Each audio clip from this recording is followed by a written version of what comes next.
반갑습니다. 오늘도 여러분들께 스포츠 정보를 알려드리는 토토시즌입니다. 구독과 좋아요는 저에게 큰 힘이 됩니다. 구독과 좋아요 한 번씩 눌러주시면 감사하겠습니다. 추가 조합픽은 영상의 댓글에 기재해두었습니다. 그럼 바로 분석 시작하도록 하겠습니다. 첫 번째 경기는 울산현대와 전북현대입니다. 울산은 4-3-3 포메이션을 유지하고 있으나 최근 경기력 하락이 두드러집니다. 최전방의 허율은 제공권과 포스트 플레이에서 나름의 역할을 하지만 폼이 떨어지며 마무리 효율이 크게 낮아졌고, 루빅손은 폭발적인 스피드로 돌파는 가능하지만 크로스의 정확도가 떨어져 결정적인 찬스를 놓치는 경우가 잦습니다.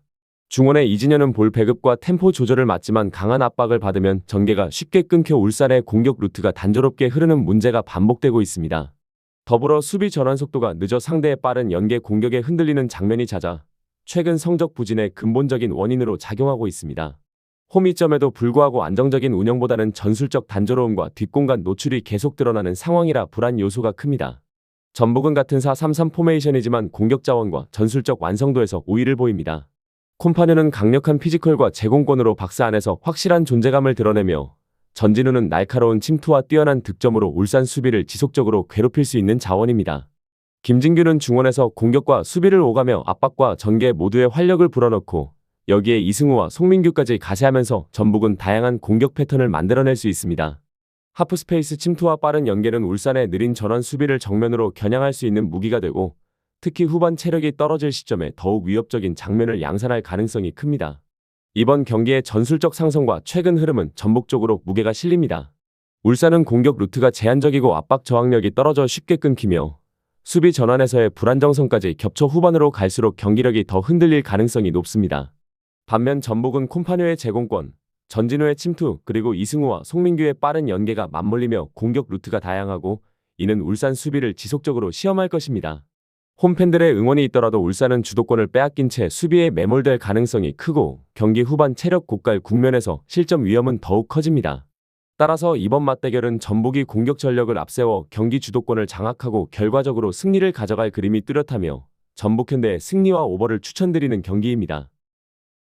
두 번째 경기는 대구FC와 수원FC입니다.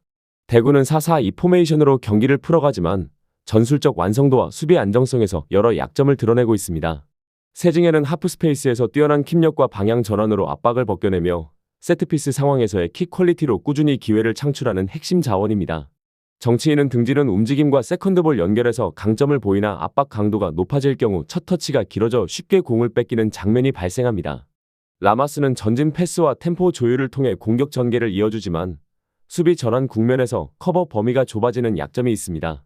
팀 전반적으로는 리그 최하위권에 해당하는 수비 조직력 때문에 박스 안 공간 관리가 불안정하고, 측면 풀백 뒤 공간이 자주 노출되며 라인이 흔들릴 때마다 박스 앞 파울과 세컨드볼 허용이 누적되는 양상이 반복됩니다. 반면 수원FC는 4-3-3 포메이션을 활용해 전방 압박과 빠른 전환을 강점으로 삼습니다.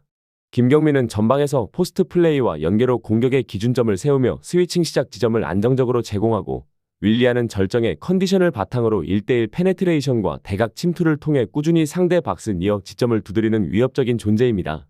루아는 직선적인 스피드와 컷인 타이밍을 활용해 두 번째 침투 상황에서 마무리를 책임지며, 상대 수비가 윌리안에 쏠릴 때 뒷공간을 공략하는 패턴이 효과적으로 작동합니다. 비록 싸박이 경고 누적으로 결장하지만 전방 삼각편대는 여전히 콤팩트한 스위칭과 폭 깊이를 번갈아 활용하며 전환 속도를 유지할 수 있고, 하프라인 부근에서 압박 트리거가 걸리면 짧은 패스 교환으로 곧장 박스 진입각을 만들어내는 장면이 자주 나옵니다. 따라서 이번 경기는 전환 속도와 스위칭 완성도에서 한 박자 빠른 수원FC가 주도권을 쥘 가능성이 높습니다. 윌리안의 1대1 돌파 후 컷백과 루안의 두 번째 침투는 대구의 불안한 박스 수비 간격을 꾸준히 흔들 것이고, 김경민이 전방에서 기준점을 세우며 중원의 가담 타이밍을 맞춰준다면 유효 슈팅 볼륨을 안정적으로 누적할 수 있습니다. 반대로 대구는 풀백 뒤 공간 노출과 박스 앞 파울 누적 문제로 세트피스와 리바운드 상황에서 반복적으로 위기를 맞을 수 있으며, 후반으로 갈수록 수비 집중력이 흔들릴 가능성이 큽니다. 전반에는 지역 압박과 컷인 패턴으로, 후반에는 속공 전환으로 격차를 넓혀가는 그림이 유력한 만큼 결국 디테일과 템포에서 우위를 보이는 수원FC가 경기를 장악하며 승리를 가져갈 가능성이 크다고 판단됩니다. 수원의 승리와 오버를 추천드리는 경기입니다. 세 번째 경기는 제주SK와 광주FC입니다. 제주는 4-3-3 포메이션을 바탕으로 홈에서 전환 루틴이 잘 정착된 팀으로 세컨드볼 회수 이후 전진 패스와 박스 진입을 짧은 동선으로 완결하는 패턴이 안정적으로 이어집니다. 유리 조나탄은 대각 침투와 박스 안리어 어택이 날카로운 전형적 피니셔로 하프 스페이스에서 볼이 투입되는 순간 곧바로 마무리를 시도할 수 있는 자원입니다. 패드링유는 측면에서 1대1 돌파와 컷백 타이밍이 뛰어나 지속적으로 안쪽을 파고들며 오버래핑과 교차해 상대 수비 라인을 흔듭니다. 남태희는 압박을 회피하며 전진 패스 각을 창출하는 조율형 미드필더로 한 번의 패스로 템포를 끌어올려 공격 리듬을 살아나게 만듭니다. 제주는 이러한 구성으로 홈에서 1차 압박 트리거와 역압박 복구가 매끄럽게 이어져 빠른 템포 전환을 통해 상대 수비를 지속적으로 흔드는 힘이 있습니다. 광주는 4-4-2 포메이션을 사용하며 헤이스가 킥 퀄리티와 타이밍 있는 슈팅으로 세트피스 상황에서 꾸준히 위협을 만들고, 신창문은 중원에서 왕성한 활동량과 연결 플레이로 전개에 기여하지만 장거리 원정에서는 후반 체력 저하가 잦은 단점이 있습니다. 최경록은 직선 스피드로 뒷공간을 노리며 순간적으로 위협적인 장면을 만들 수 있으나 마무리 선택에서 기복이 있습니다. 이번 경기는 제주 원정 특유의 변수까지 더해집니다. 항공 이동 후 제주공항에서 서귀포까지 장거리 버스 이동이 필요하고, 주중 코리아컵 부천전을 소화한 여파가 겹쳐 체력 누적이 불가피합니다. 그 결과 압박 강도와 트래킹백의 강도가 이른 시간부터 떨어질 수 있고 라인 리커버리가 느려지는 장면이 반복될 가능성이 큽니다. 따라서 이번 경기는 전환 속도, 체력지수, 그리고 환경 적응이 주요 키워드가 될 전망입니다. 제주는 홈에서 이미 익숙한 더운 기후와 습도를 바탕으로 템포를 유지하며 세컨드볼, 전진 패스, 박스 진입 루트를 완성할 수 있고, 광주는 피로 누적과 기후 적응 문제로 압박 강도가 빨리 무너질 수 있습니다. 전반전에는 지역 압박과 하프스페이스 공략을 통해 슈팅 볼륨을 쌓고, 후반전에는 남태희의 전진 패스가 유리 조나탄의 침투로 곧바로 연결되거나 패드링유의 컷백 세트피스 한 방으로 스코어를 여는 시나리오가 유력합니다. 무덥고 습한 기후는 체력 소모를 가속하며 라인 간격이 벌어지는 순간 곧바로 치명적인 찬스로 이어질 수 있습니다. 결국 디테일과 템포, 그리고 환경 변수까지 홈팀에게 유리하게 작용할 가능성이 높으며 이번 경기는 제주의 승리와 오버를 추천드리는 경기입니다. 네 번째 경기는 인천 유나이티드와 충남 아산입니다. 인천은 4-4-2 포메이션을 바탕으로 안정적인 두 줄 블록과 빠른 전환을 무기로 삼는 팀입니다. 박호민은 측면에서 왕복 움직임과 정확한 크로스 타이밍으로 세컨드볼을 살리며 공격의 활기를 불어넣는 윙어이고, 제르소는 하프 스페이스로 파고드는 대각 침투와 날카로운 1대1 돌파를 통해 상대 수비를 흔드는 핵심 자원으로 짧은 터치 후 곧바로 마무리로 전환하는 능력이 뛰어납니다. 이명준은 중원에서 전진 패스와 템포 조율을 담당하는 조율형 미드필더로 인터셉트 직후 곧바로 1패스를 연결해 역습의 속도를 끌어올리는 플레이를 즐겨 구사합니다. 인천은 두 줄 블록으로 위험을 최소화한 뒤 측면 오버래핑과 안쪽 커신을 교차해 박스 근처에서 확률 높은 슈팅 시퀀스를 만들어내는 데 강점이 있습니다. 특히 홈에서는 압박 회복이 빠르고 전환 루틴이 매끄러워 상대가 쉽게 공격 리듬을 가져가기 어렵습니다. 충남 아산은 3-4-3 포메이션을 바탕으로 운영하지만 전술적 안정성에서 불안 요소가 많습니다. 은고이는 피지컬과 제공권에서 강점을 보이는 타깃형 자원이지만 지원 타이밍이 늦을 경우 전방에서 고립되는 장면이 자주 발생합니다. 김승호는 중원에서 활동량으로 전개에 기여하지만 강한 압박 상황에서는 첫 터치가 길어 공격 전환이 끊기며 흐름이 막히는 경우가 많습니다. 손준호는 측면에서 직선 스피드로 위협적인 돌파를 만들 수 있지만 크로스의 퀄리티가 일정치 않아 공격의 완결성이 떨어집니다. 더불어 팀 전체의 수비 조직이 불안정해 중앙과 측면 모두에서 박스 안 공간 노출이 반복되며 세컨드볼과 세트피스 수비에서 취약점을 드러내는 경우가 잦습니다. 원정에서는 수비 블록이 더욱 느슨해지고 전환 과정이 지연되며 역습의 완결성 역시 떨어지는 경향이 있습니다. 따라서 이번 경기는 인천이 역압박 회복과 빠른 전환 속도를 앞세워 충남 아산의 수비 블록을 효과적으로 파고들 흐름입니다. 이명주의 첫 전진 패스가 성공적으로 연결되는 순간 제르소의 대각 침투가 곧바로 니어 포스트로 이어져 결정적인 찬스를 만들 가능성이 높습니다. 충남 아산은 300 앞 공간과 하프스페이스 관리가 헐거워 박스 앞 파울과 세컨드볼 허용이 누적될 공산이 크며 후반으로 갈수록 라인 리커버리 속도가 떨어져 더 많은 공간을 내줄 위험이 있습니다. 전반전에는 지역 압박과 커신 패턴으로 인천이 슈팅 볼륨을 쌓고 후반에는 세트피스와 빠른 속공 빈도를 통해 격차를 벌려갈 가능성이 유력합니다. 반면 충남 아산은 전환 지연으로 역습의 날카로움이 줄어들며 슈팅 시도가 제한될 전망입니다.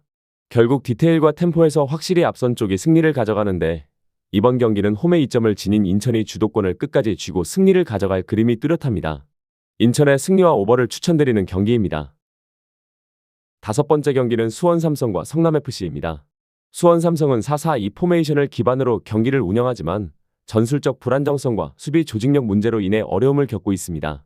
김지현은 제공권과 포스트 플레이에서 장점을 보이며 전방에서 기회를 만들어내려 하지만 주변 지원이 늦어 고립되는 장면이 잦아 결정적인 영향력이 제한됩니다.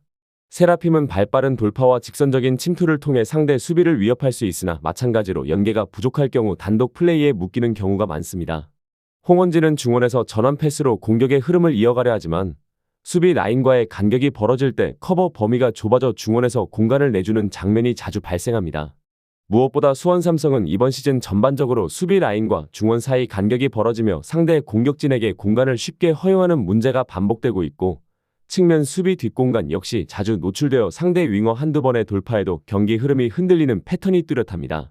반면 성남은 같은 4-4-2 포메이션이지만 훨씬 조직적이고 효율적인 운영을 보여주고 있습니다.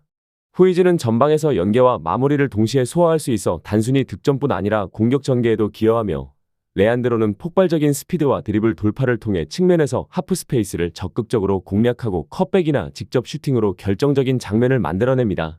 박수빈은 이선에서 왕성한 활동량과 패스 선택으로 공격 템포를 조율하면서도 압박 상황에서 탈압박 능력을 보여주어 전환의 안정성을 높입니다. 특히 풀백 신재원의 오버래핑이 레안드로와 맞물리면 수원의 불안정한 측면 수비를 집중적으로 파고드는 강력한 무기로 작용할 수 있습니다. 성남은 빠른 전환과 공격수들의 침투 패턴으로 상대 수비 간격을 지속적으로 압박하며 경기 후반에도 위협적인 찬스를 꾸준히 만들어낼 수 있는 구조를 갖추고 있습니다. 이번 경기는 결국 수원 삼성의 수비 불안정성이 가장 큰 변수로 작용할 전망입니다. 중원과 수비 라인 간격이 벌어진 상태에서는 성남의 빠른 전환과 측면 침투를 효과적으로 막아내기 어렵고 레안드로와 신재원의 조합은 수원의 측면 뒷공간을 반복적으로 공략하며 지속적인 위협 장면을 연출할 가능성이 큽니다. 성남은 안정적인 라인 유지와 빠른 템포 전환을 통해 전반부터 흐름을 가져가고 후반으로 갈수록 공격의 날카로움을 더하며 득점 찬스를 늘릴 수 있습니다. 결국 수원 삼성의 구조적 문제는 단기간에 개선되기 어렵고 성남이 경기의 주도권을 잡아내며 승리를 가져갈 가능성이 높습니다. 성남의 승리와 오버를 추천드리는 경기입니다.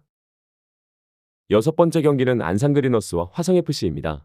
안산은 3-4-1-2 포메이션을 바탕으로 후방 안정과 중원 숫자를 활용한 압박을 지향하지만 구조적인 한계가 분명합니다. 김우빈은 제공권과 대인 마킹에서는 강점을 보이지만 순간적인 스피드가 부족해 뒷공간을 커버하는 데 취약하고 수비 라인이 넓게 벌어질 경우 쉽게 무너지는 장면이 반복됩니다. 사라이바는 중원에서 왕성한 활동량과 압박으로 전진 배급을 돕지만 강한 압박을 받으면 빌드업 정교함이 떨어져 흐름이 자주 끊기며 라파는 공격 전개 과정에서 창의적인 패스를 시도할 수 있으나 측면 지원이 부족할 때는 고립돼 영향력이 제한되는 경우가 많습니다. 전체적으로 안산은 라인 간격이 벌어지고 발이 느린 수비가 후방을 책임지고 있어 빠른 전환을 갖춘 팀을 상대로 약점을 드러내는 패턴이 뚜렷합니다. 화성은 4-4-2 포메이션을 통해 전방 압박과 빠른 전환의 강점을 가지며 단순하지만 효율적인 공격 루트를 꾸준히 활용합니다. 김병호는 저돌적이고 속도가 있는 돌파로 상대 수비를 흔드는 유형으로 안산의 느린 뒷공간을 노릴 때 지속적으로 위협적인 침투를 이어갈 수 있습니다. 데메트리우스는 제공권과 파워풀한 피지컬을 활용해 전방에서 버티며 이선 침투 자원들에게 기회를 열어주는 역할을 수행하고 전성진은 왕성한 활동량과 순간적인 슈팅 타이밍으로 세컨드볼 상황에서 득점을 노립니다. 특히 화성은 측면 돌파 후 크로스 그리고 뒷공간 침투라는 단순하지만 직선적인 루트를 통해 상대 수비를 흔드는 능력이 뛰어나 안산의 느린 후방 라인을 공략하기에 최적화된 팀입니다. 결국 이번 경기는 수비 속도와 전환 속도의 차이에서 승부가 갈릴 가능성이 큽니다. 안산은 제공권에서는 어느 정도 버틸 수 있겠지만 빠른 공격수들에게 뒷공간을 내줄 때마다 치명적인 위기를 맞을 수 있으며 중원에서 사라이바가 버틴다 하더라도 측면과 후방의 약점을 동시에 커버하기는 어렵습니다. 반면 화성은 김병호의 스피드와 데메트리우스의 피지컬을 앞세워 안산의 중앙 수비를 지속적으로 흔들며 시간이 지날수록 압박 강도와 템포 차이를 활용해 주도권을 확실히 가져갈 것으로 예상됩니다. 따라서 이 경기는 화성이 공격의 단순성과 직선성을 무기로 꾸준히 찬스를 만들며 후반으로 갈수록 흐름을 완전히 지배할 가능성이 크고 최종적으로 화성의 승리와 오버를 추천드리는 경기입니다. 일곱 번째 경기는 김포FC와 전남드래곤즈입니다. 김포는 3-5-2 포메이션을 기반으로 후방 안정에 무게를 두는 전형적인 수비 지향팀으로 홈에서도 라인을 높이지 않고 블록을 단단히 유지하는 전략을 고수합니다. 루이스는 빠른 역습 전개와 개인기를 활용해 공격의 활로를 열지만 팀이 지나치게 내려앉다 보니 전방에서 고립되는 경우가 많습니다. 조성준은 중원에서 왕성한 활동량으로 공간을 메우고 압박 탈출 시 단순한 전환 패스를 통해 흐름을 정리하지만 공격적으로 창의성을 불어넣는 데는 한계가 있습니다. 최재훈은 박스 근처에서 마무리를 책임지는 역할을 맡고 있으나 공격 기회 창출 빈도가 낮아 꾸준히 위협을 가하기는 어렵습니다. 결국 김포는 위험 부담을 최소화하면서 역습 몇 차례의 승부를 거는 운영이 반복되는 흐름입니다. 전남은 5-3-2 포메이션으로 최후방 라인을 두텁게 가져가며 철저한 수비 이후 역습 한두 번에 기대를 거는 전형적인 전술을 유지합니다. 하남은 제공권을 기반으로 세컨드볼 경합에서 힘을 보태며 전방에서 버티는 역할을 하지만 단독 해결 능력은 부족합니다. 르보는 피지컬과 전진성 있는 움직임으로 상대 수비를 흔들 수 있으나 지원 속도가 느려 위력이 반감되고 발디비아는 창의적인 패스로 공격의 활로를 열 수 있는 능력을 지녔지만 지나치게 후방에 치중된 전술적 환경에서는 영향력이 제한됩니다. 전남 역시 원정에서는 더욱 보수적으로 수비 라인을 내리고 단순한 역습 패턴에 집중하는 경향이 뚜렷합니다. 따라서 이번 경기는 양팀 모두 선수비 후역습이라는 보수적 운영을 고집하면서 루즈한 전개가 불가피합니다.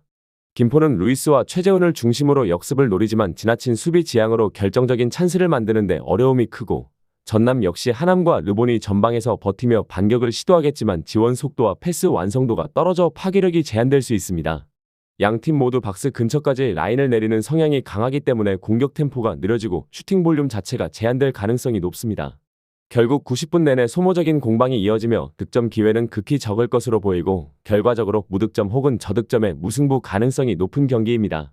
무승부와 언더를 추천드리는 경기입니다. 마지막 경기는 부산 아이파크와 충북 청주입니다. 부산은 3-4-3 포메이션을 기반으로 장신 공격수 곤잘로를 최전방 핵심으로 활용하는 팀입니다.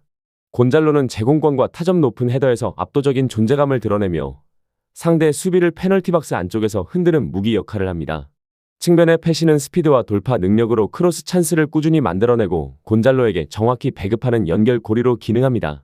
사비에르는 전방과 이선을 오가며 연계와 슈팅을 동시에 시도해 공격 템포를 끌어올리고 중원에서도 압박을 가하며 팀의 전환 속도를 유지하는 데 기여합니다.